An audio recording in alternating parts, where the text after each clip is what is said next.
Okay, so we're using the same normal model, mean of 24, standard deviation of 6. What percent of cars get less than 20 miles per hour? And then we have these two other questions.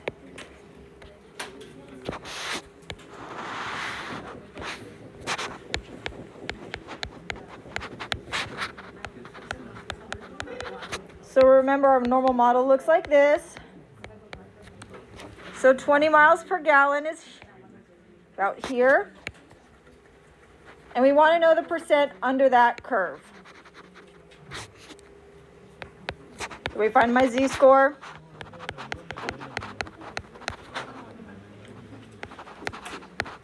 (20 minus 24 over 6).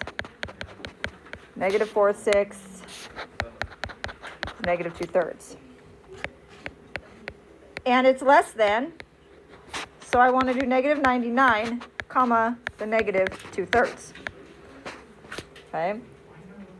My model is going to the infinitely to the negative numbers, right? Like eventually it keeps going. So I want from negative 99 standard deviations all the way up to 2/3 of a standard deviation.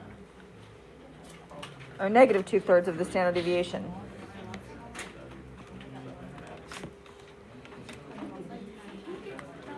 Now, if your calculator already has negative 1e to the 99 in for your lower, then you can leave that. And remember, you can put 2 divided by 3, negative 2 divided by 3 in the calculator.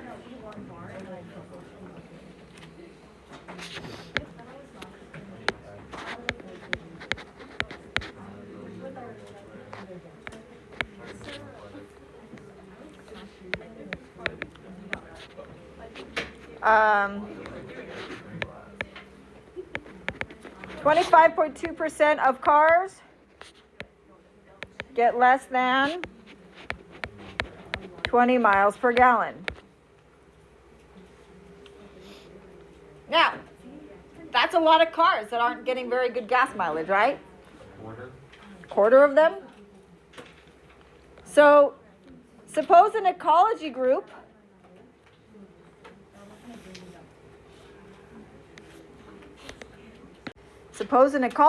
is lobbying for a national goal. I keep forgetting to change my typos. For no more than 10% of all cars to be less than 20 miles per gallon. If we're going to keep the standard deviation the same, what would the new mean have to be? So we want to see if car manufacturers can increase fuel efficiency to a higher mean so that less than 10% of cars are getting 20 miles per gallon or less. So that means my new mean, this 20 mark, needs to only be 10% instead of being 25%. So I'm going to keep the sigma the same. But what is my z-score for 10%? Less than 10%. Inverse norm, 0.1, right? If I plug that in, I get negative 1.282. We're on problem number 2 here. Okay, I don't expect you to have these memorized. I've had lots of practice pulling up the same problems every year. Okay, so now I have negative 1.282 equals x. I know x. My goal is to have less than 10% getting 20 miles per gallon or less. So the x is still 20, but I don't know the mean. My standard deviation is staying the same.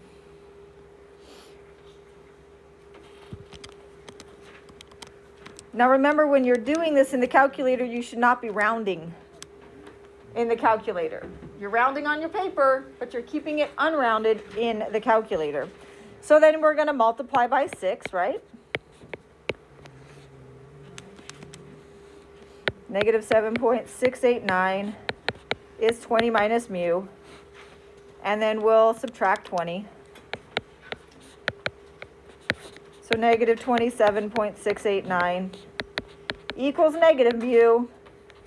which means mu equals 27.689. The new mean would need to be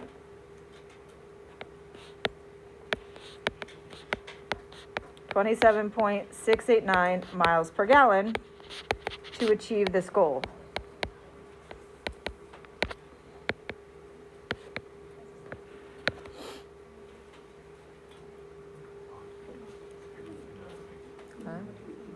Ava. The ecology group is lobbying for a national goal, calling for no more than 10% of all cars to get less than 20 miles per gallon.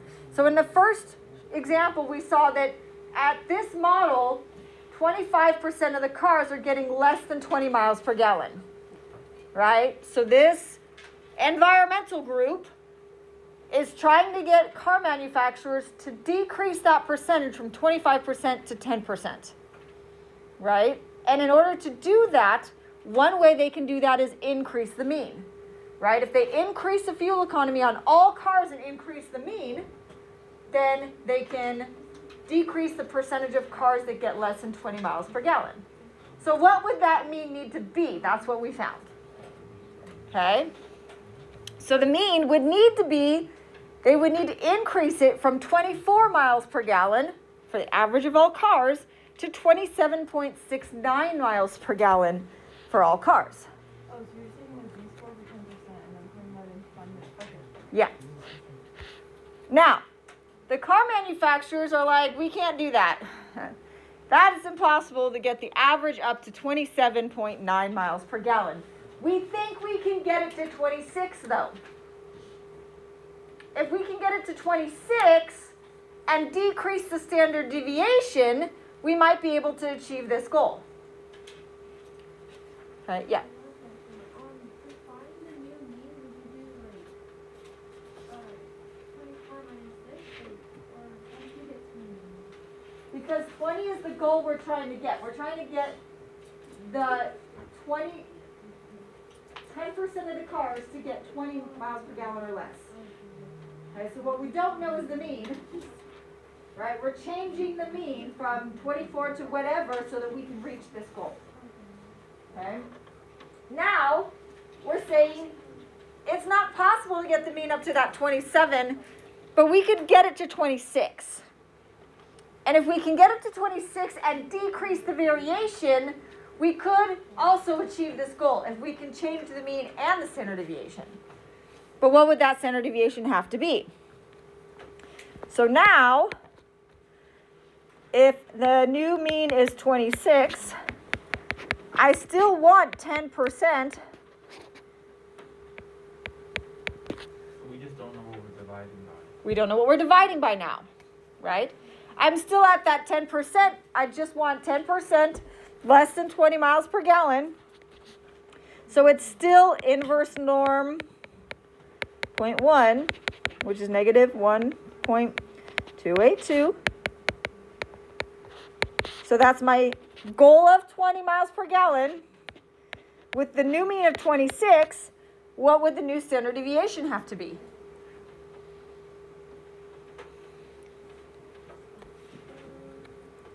So we can multiply by sigma.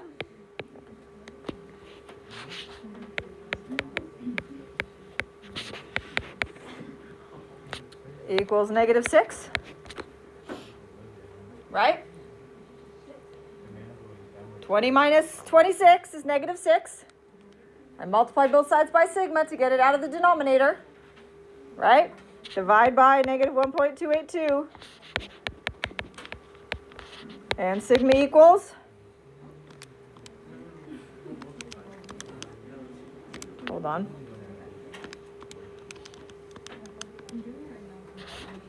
4.68.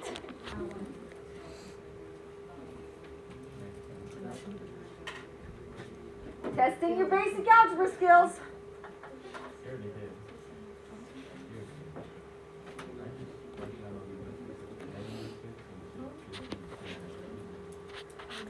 So the new standard deviation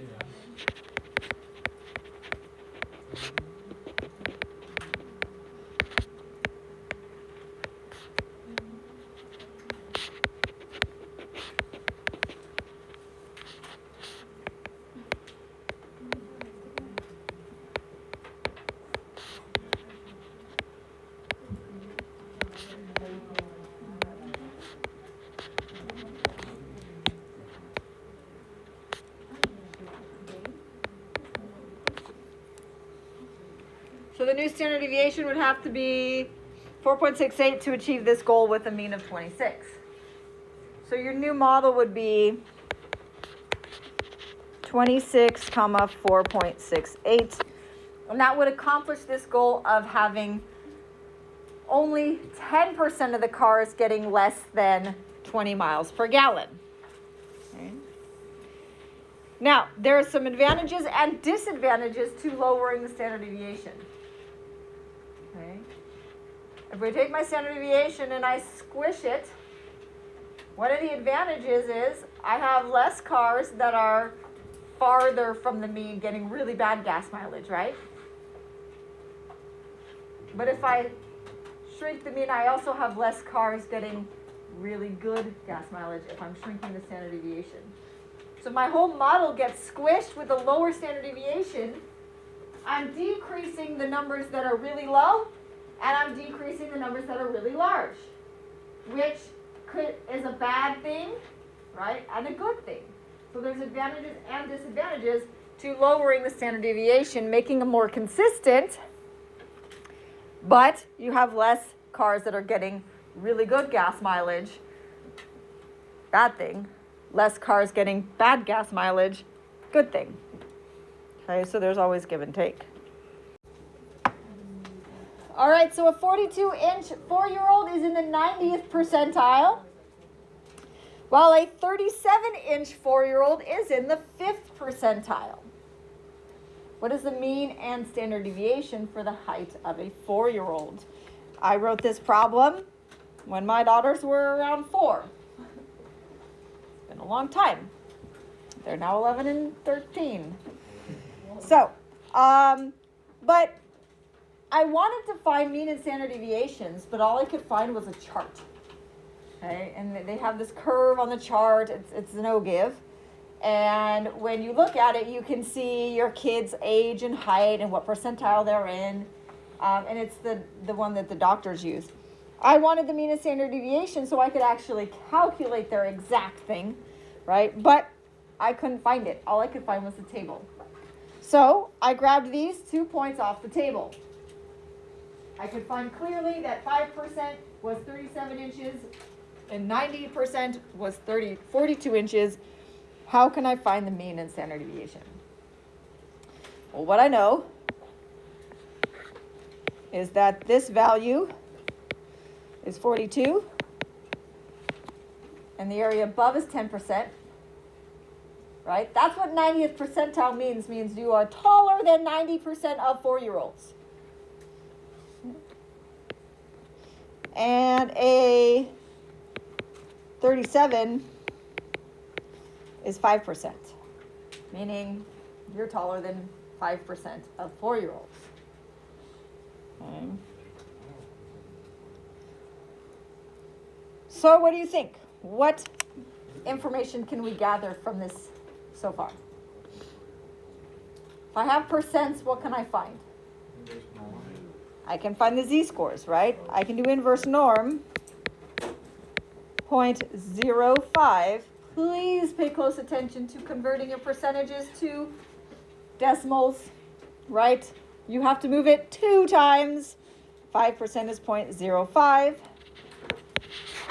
which is negative 1.645.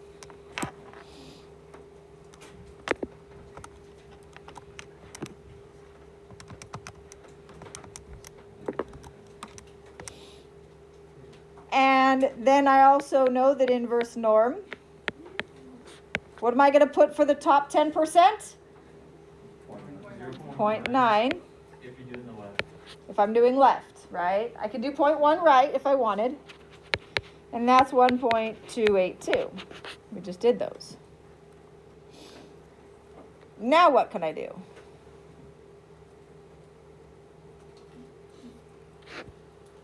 Now what can I do?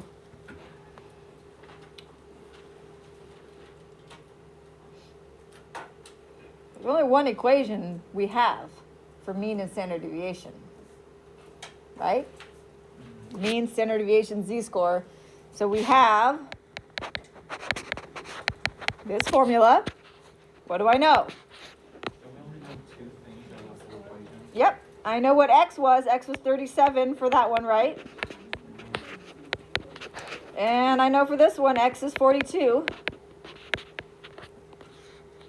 But we've all had algebra and algebra 2, and most of you had an amazing algebra 2 teacher, so you remember how to solve a system of equations. Well, all of you had an amazing algebra 2 teacher because we're all amazing, but I'm specifically referring to those who had me.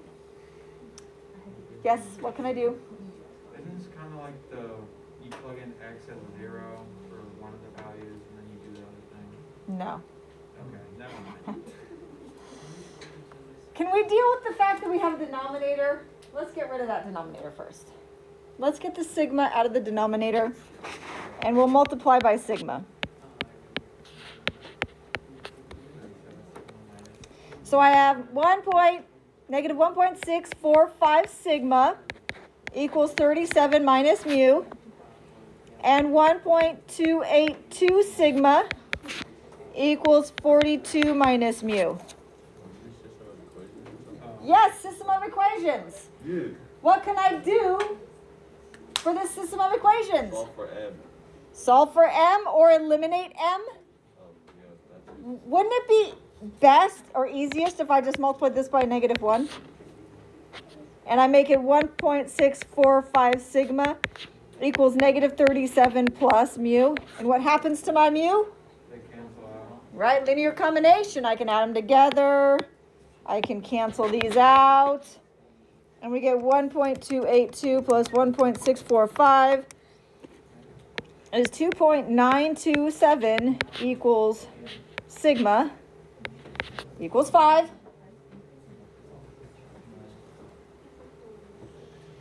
And then divide by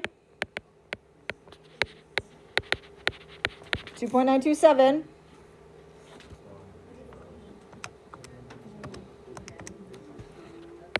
So sigma is 1.708.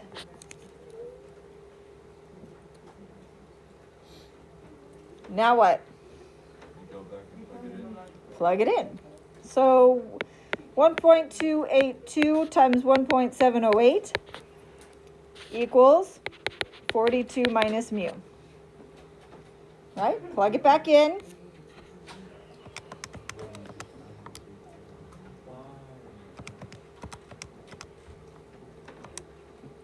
I get 2.18, 2.19, because the 9 rounds up. And then I'm going to subtract 42. Negative 39.81 equals negative mu. So my model is normal model with a mean of 39.81. It's going to be positive because the negative and the negative, right? And 1.708. That's how I write my final answer.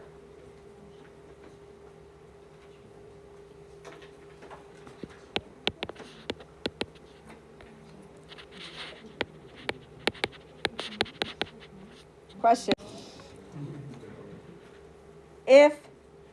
Okay, so for 17-year-old girls, if you are 60 inches tall, you're in 5th percentile. If you are 69 inches tall, you're the 97th percentile. For the boys, if you are 63.5 inches tall, you are in the 10th percentile. If you are 71 inches tall, you are in the 75th percentile. Okay. Find mu and sigma for either the girls or the boys. Here's work on the girls. Here's work on the boys. Find the mean and sigma using the same process we just did. And then you can figure out what percentile you are in for your height.